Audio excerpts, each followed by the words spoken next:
Hello and welcome to News Center. I'm Parikshit Luthra. The top story we are tracking this evening. In a bid to strengthen ties between India and China, Indian Foreign Secretary Vikram Misri has met Chinese Foreign Minister Wang in Beijing today. This is the second high-profile visit by an Indian official to China in 6 weeks. As per the Chinese ministry, Wang said that India and China must refrain from mutual suspicion, estrangement and exhaustion. He added that improvement and development of China-India relations fully aligns with the interests of both countries. Meanwhile, Misri said that the two countries have engaged in a series of beneficial dialogues and communication.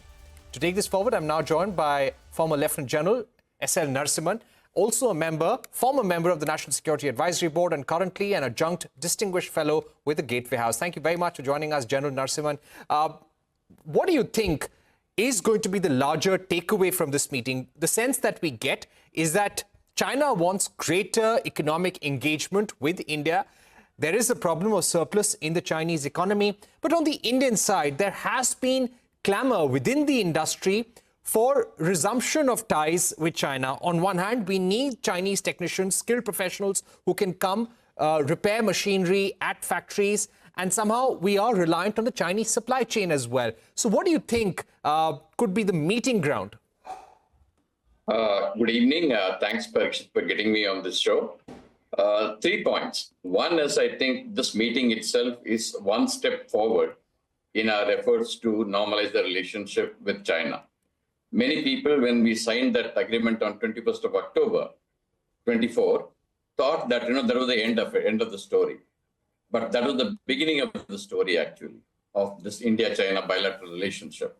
And so step by step, things are being moved forward. Initially, you found Prime Minister Modi and Mr. Xi Jinping meeting in Kazan. Thereafter, foreign ministers met. Then the special representatives, that is Mr. Ajit Doval and Mr. Wang met. And now, of course, Foreign Secretary has gone to meet for his own visit. So it is a step-by-step process. I think we are making a movement.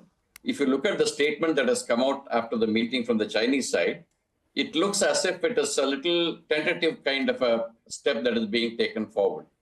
While Mr. Wang talked about 3 mutuals, he did not talk about mutual respect and mutual sensitivity and mutual interest, which our foreign minister has been putting across.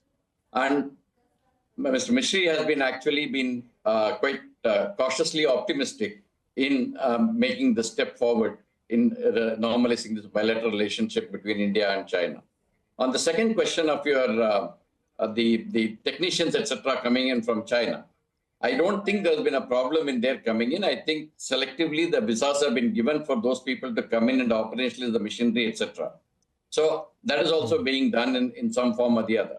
The industry, of course, wants more investments to come from China, but that I think we need to take it with a little bit of caution and see which all investments suit us, suit our requirements, and then take that step forward. I think this is the way I think we need to see this meeting. We see the meeting. There are 3 concerns on the Indian side.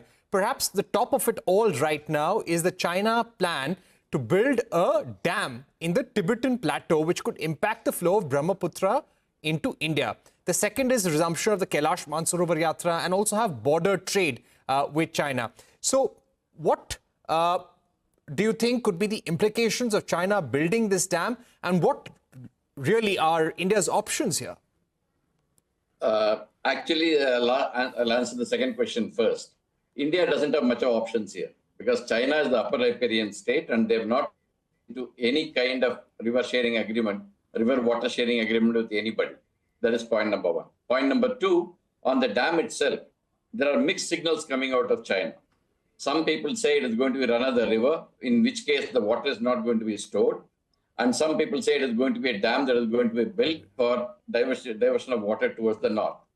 In the first case, there is no major implication. The second case, if that happens, then you may find the water level in Brahmaputra getting affected a little bit.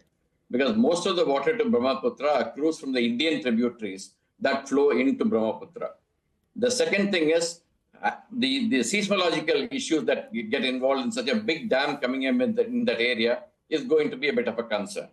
However, the Chinese have been saying that there will be no need to worry. They have done all the work, etc. But we'll have to wait and see as to how this thing actually comes up. On the Mansarovar Yatra, for 4 years it has been stopped. Now there are talks of it being revived. That could be one of the issues being discussed during Foreign Secretary's visit. We'll have to wait and watch as to how that progresses. On the third issue of border trade per se was not a major trade between India and China. It was a very minor kind of a trade. However, it helps the people on the border on both the sides. So to that extent, if the border trade starts up, it will be a little positive in the relationship towards normalizing. I think this is the way you need to see these three issues.